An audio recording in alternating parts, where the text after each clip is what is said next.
this is Jack Owen from 6 Feet Under, and you're watching and listening and cranking that metal interview. Stay metal.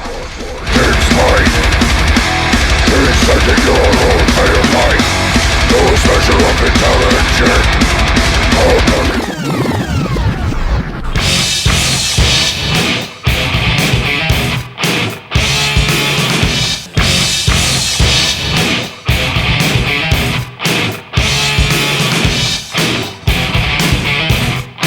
That metal interview.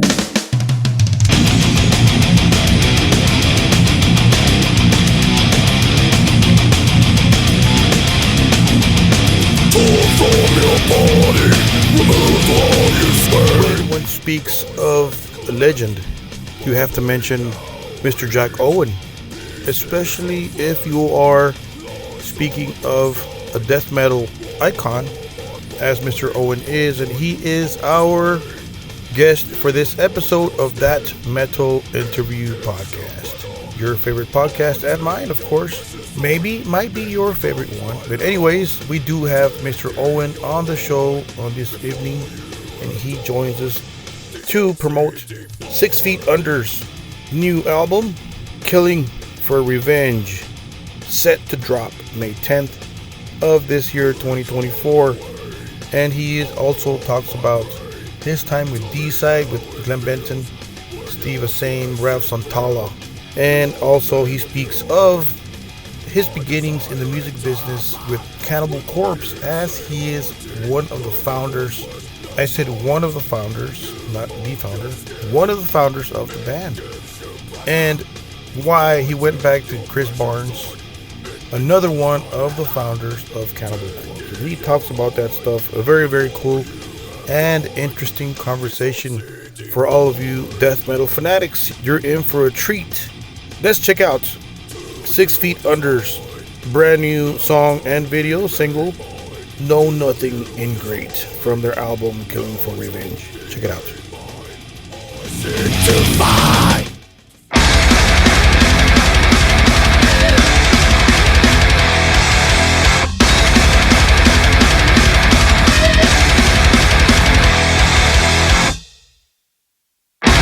Simple-minded fuck. Murder, dead, murder's up. Hardcore takes might. It's taking your own way of life. No special of intelligence. All buckets of malevolent. No special of intelligence. All buckets of malevolent. Intrigued, infected. Neglected and dejected. Political rules over control. Respected by none. No special of intelligence. Abundance of malevolence. No special of intelligence. Abundance of malevolence. Overbeing, you fill me with hate. What you are is a know nothing is great. Anger me with the people that you imitate. You will always be a know nothing is great.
On the vocals, of course, Mr. Chris Barnes, Jeff Hugel on the bass, on the drums, the beast of Marco Pietruzzella, and lead guitars, Ray Suhi and rhythm guitars and a couple of leads, as he tells us, the legendary Jack Owen. And I have met this guy before twice here in Texas. He is a very, very cool, down to earth person, as you will hear on this conversation, on this chat. And if you have met the guy, you know he's a very cool, down to earth guy. So you guys know what I'm talking about. And here we go. Enough talking. Let's go directly to the interview with Mr. Jack Owen. Enjoy. Where are you at? What part of the globe? I am near Rockford, Illinois, which is near like Chicago, Wisconsin, and Iowa, right in the middle. Okay, cool. I thought you lived in Florida, I guess. Yeah, I did from like 94 till 2019. Okay, cool. So, new album, 6 Feet Under, Killing for Revenge, dropping May 10th. Metal Blade, of course. You guys excited for that, for sure, right? Heck yeah. I just got the vinyl copies. It sounds amazing. Can't wait for everybody to hear it and let us know what they think. I heard it. It's just awesome. It's just, cool. Oh yeah, very cool stuff. We'll get into it right now. 13 badass tracks. How long was the whole writing process, Jack? From the time that Chris picked up a pencil, pen, or the first riff, how long was the whole process? I'd say about 4 months, because I do all the music, and some songs, I can write in a couple days, some take maybe a couple weeks. So, yeah, between writing and demoing and finishing, probably about 4 months. 4 months, wow, that's pretty quick. Yeah, so, once stuff starts coming out, it just doesn't stop. Right. I know you're a genius. I've seen your work, and all metalheads know your work. So would you write down a riff and then record your own demo and then show it to Jeff and these guys, or how did that work? I pretty much write a whole song and send it to Chris and see if that's doable. And for this one, I got a drum program, so I can just write a whole song and then write 12 songs, and then I had lyrical ideas, so I started writing lyrics, and then I was like, hey, why don't I do a scratch vocal for Chris? And he was like, hell yeah, do that for all of them. Well, you do some vocals too, that's right, yeah. I've seen you do some backups. Yep, not professionally, but yeah. Yeah, I got to see you live in San Antonio and Laredo with DEICIDE. Oh yeah, I remember Laredo with Ralph. With Ralph, rest in peace. Yeah, the big old fiasco there. Yeah. So, who are the musicians here, Jack? Is it Jeff? Is it Marco? Yep. And Ray. Ray Sugi, okay. The same people. Yep. It sounds great. It sounds badass. Yeah, same lineup for about 5 years now. Or maybe more. Well, I guess I joined in 2018. Wow. But yeah, when I demo this stuff, it's just like, I know these guys they might be bored with it because they can play anything, man. Right. Marco, yeah, I do drums for each song, but I'm like, dude, this is just a guideline. And of course, when I hear what he does, it's way better than anything I could do. And Jeff is the same way, and I do all the rhythm guitars, so Ray just does all the leads. Yeah. So the credits are on the sheet for the album. I only did a couple little like melodic leads. Ray does all the leads. Okay. And he's amazing. He's a teacher, so. All beasts, of course. Yeah. He's just free to go out on his own and just go nuts. Right. So there's a song called "When the Moon Goes Down in Blood." Very cool intro. It's like a little muted string thing. It's very cool. Whose idea was that? Is it you? Yeah, I wrote the music for that. I think it was the last thing we wrote, and Chris was like, hey, let's do something like Old School Cannibal. And I think I put on Butchered at Birth, and I think the song was like Living Dissection or something. Yeah.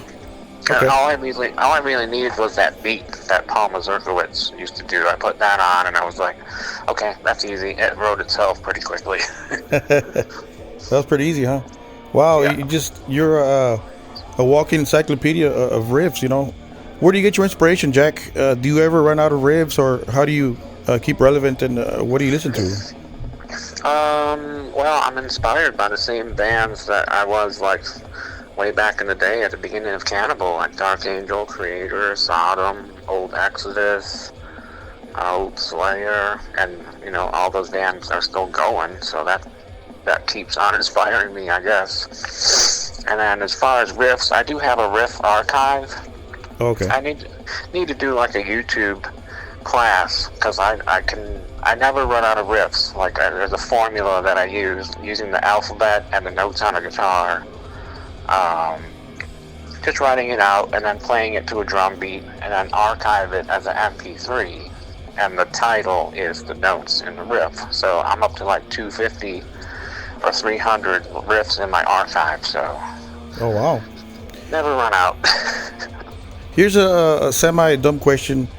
Have you ever sent something to Chris and he kind of rejects it and said, you know what, nah, that sucks, or fix this, fix that? I can't remember. I mean, only structurally, like add a chorus or add a middle part or something. Sometimes I write stuff that's a little simple, maybe, for him and the band.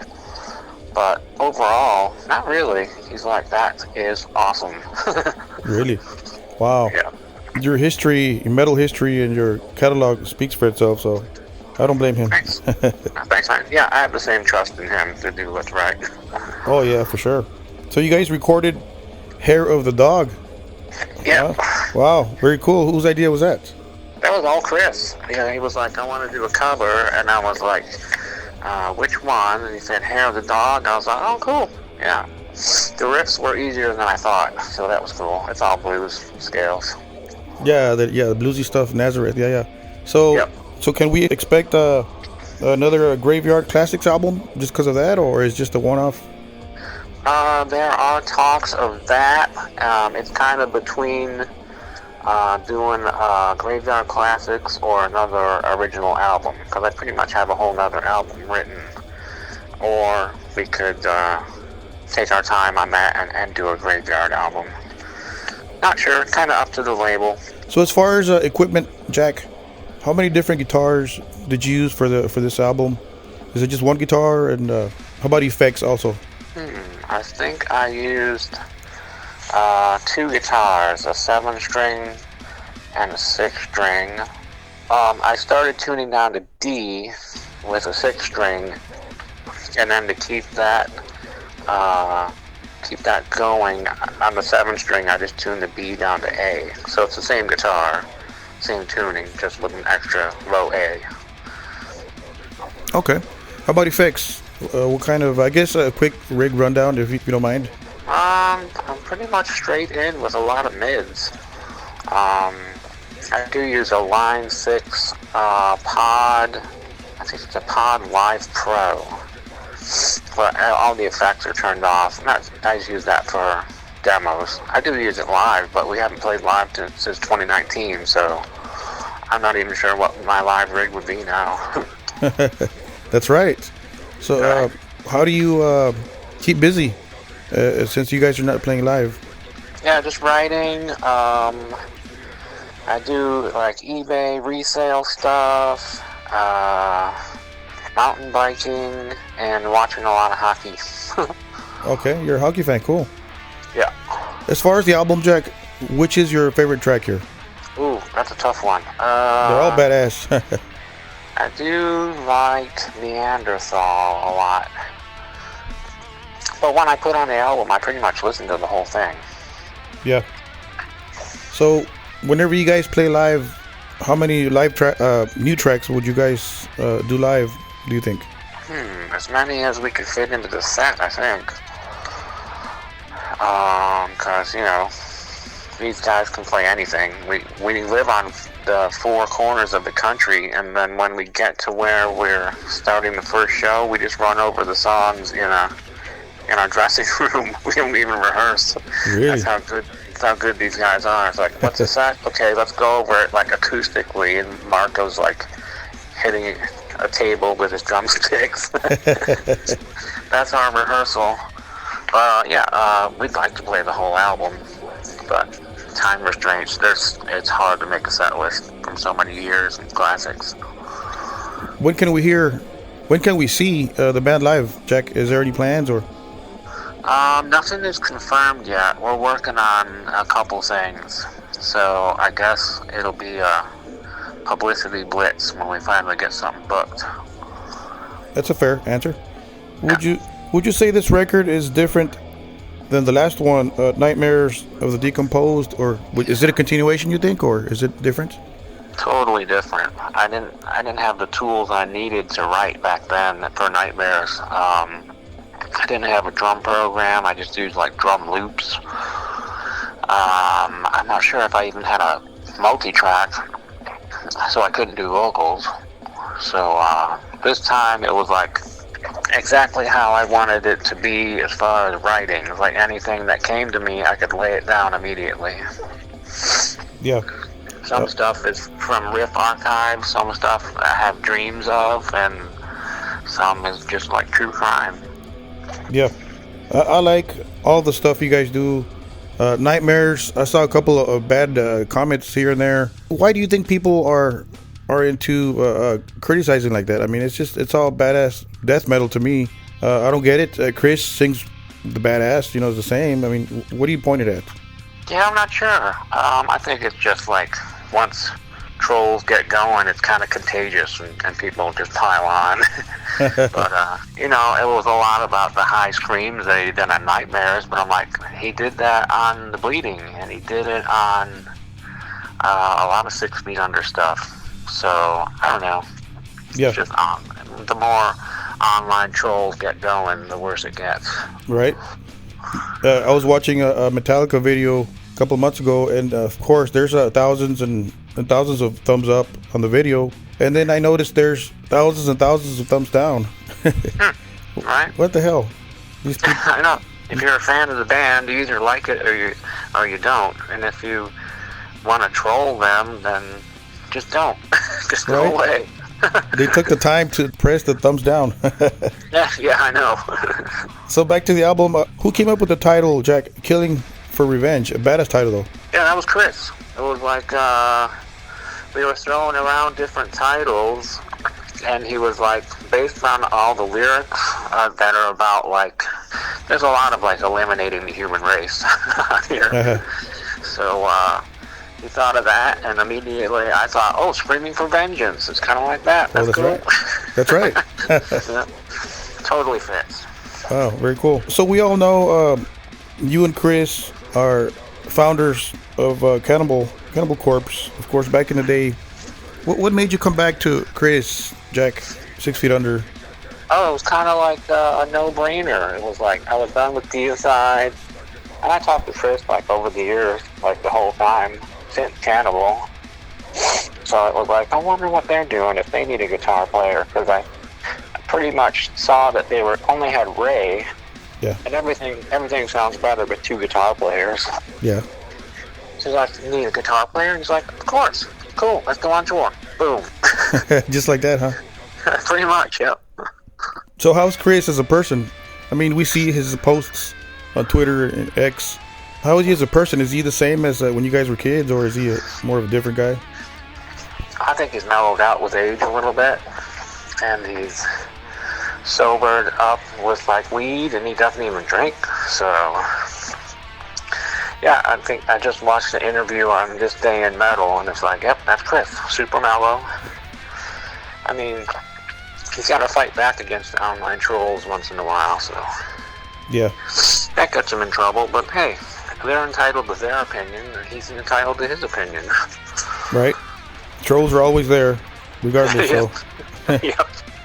So you played 4 records for Glenn and Steve DEICIDE, 12 years, give or take, Jack. That was badass, a long time. Right. How is working with those guys? Are they pretty cool guys, or? Yeah, it's pretty cool. Glenn's pretty much the leader of everything, and he says what comes and what goes. So I didn't have a lot of input as far as writing, but I squeezed in what I could. Yeah. As I said before, I saw you guys twice live, and you guys kicked ass. Favorite DEICIDE track to play? Which one was it? Oh, Sacrificial Suicide. Suicide sacrifice, destruction of holy life, the animal holy life.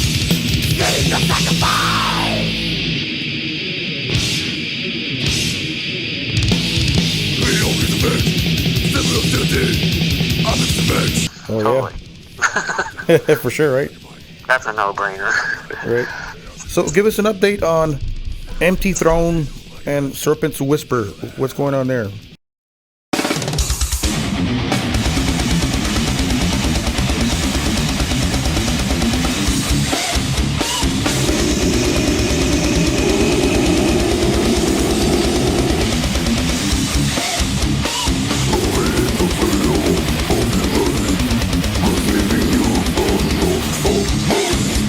Man, Serpent's Whisper was just like an idea. I think they recorded something, but I wasn't really involved with it.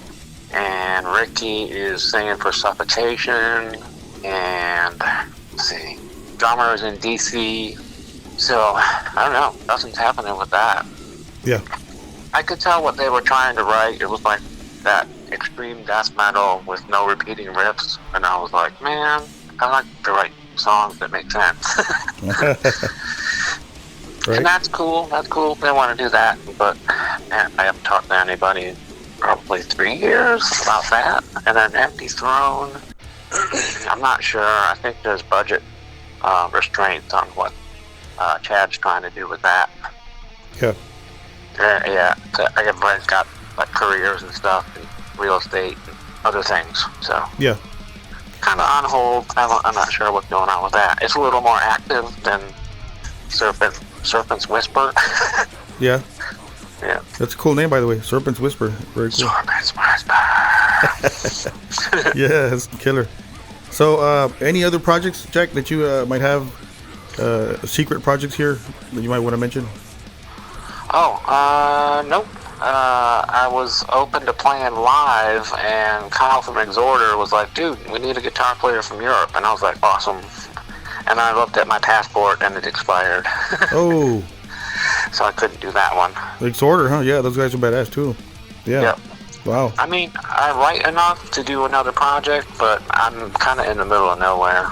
So there's that. But I'm open to playing live with whoever. Yeah. What else do you listen to? What's on your playlist, Jack? You mentioned some bands earlier.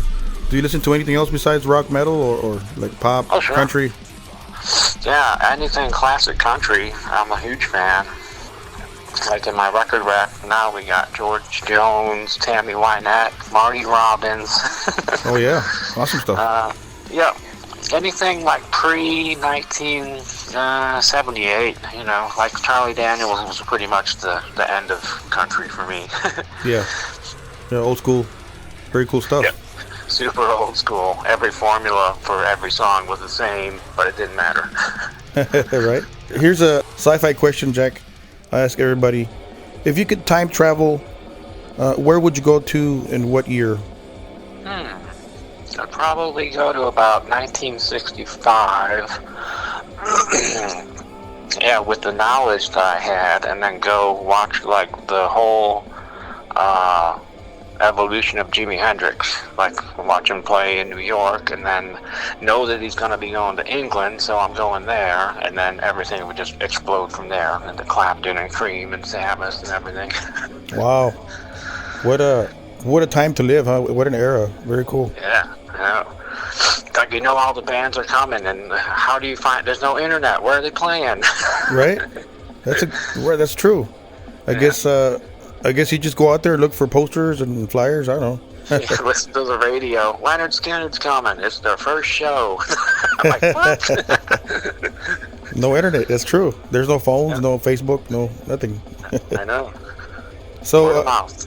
right? That's cool. So, what's next after this interviews?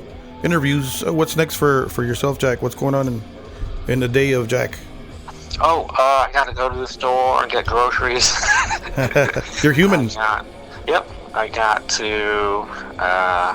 That's pretty much it. Do dinner and an interview, and then hockey's on. Oh, very cool. So, before I let you go, would you like to send a message to your fans and friends listening? Of course. Thanks for like decades and decades of support. Stay metal, and we will see you soon. Awesome. So May 10th, Killing for Revenge. Listeners, pick it up, order it. So thank you, Jack. I appreciate your time, and we'll see you sometime in Texas. Right on. Get the vinyl. Of course. Awesome. Cool. See you, dude. Pre-order, download, stream, share, Killing for Revenge. What a title right there. Mr. Chris Barnes has handpicked that title, as Mr. Owen told us. These guys are the true living legends of death metal. And I had a conversation with Titan Fox of Hammer King a couple of days ago, and we were talking about the original OGs, as they say, the OGs of metal and death metal, as they're getting older, right? And these guys are still putting out some kick-ass stuff out there for us fanatics. And I believe we should go out there and support them. Even if they're 56 years old or 60, 65, 70, we should still go out there and support them. We have to. We have to, because come 10 years from now, it's going to be over, guys and girls. These original OGs, I mean, you want some names? Let's speak of Iron Maiden. Let's speak of Judas Priest, Metallica, Megadeth, and of course, 6 Feet Under. These guys will hit 70s, 80s, and I'm not sure if they're still going to be able to perform. That goes for any of us humans, you know? I mean, so the point being is we should appreciate what we have as far as these legends, these living legends that are still providing awesome metal for us, you know?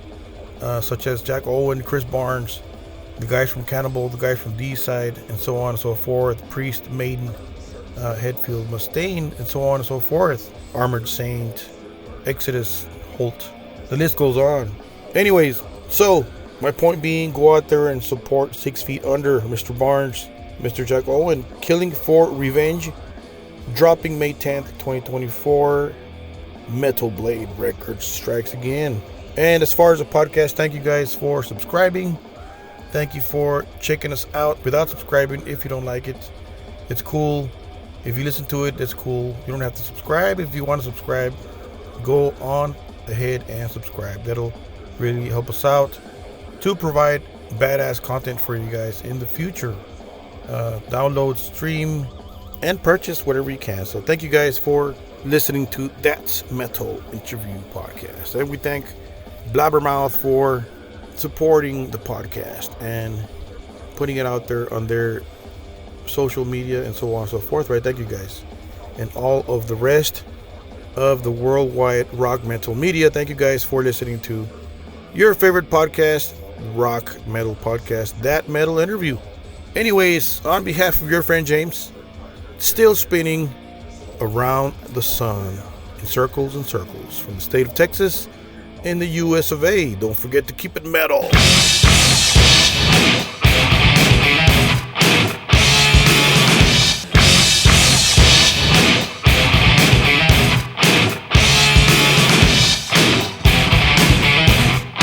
That Metal Interview.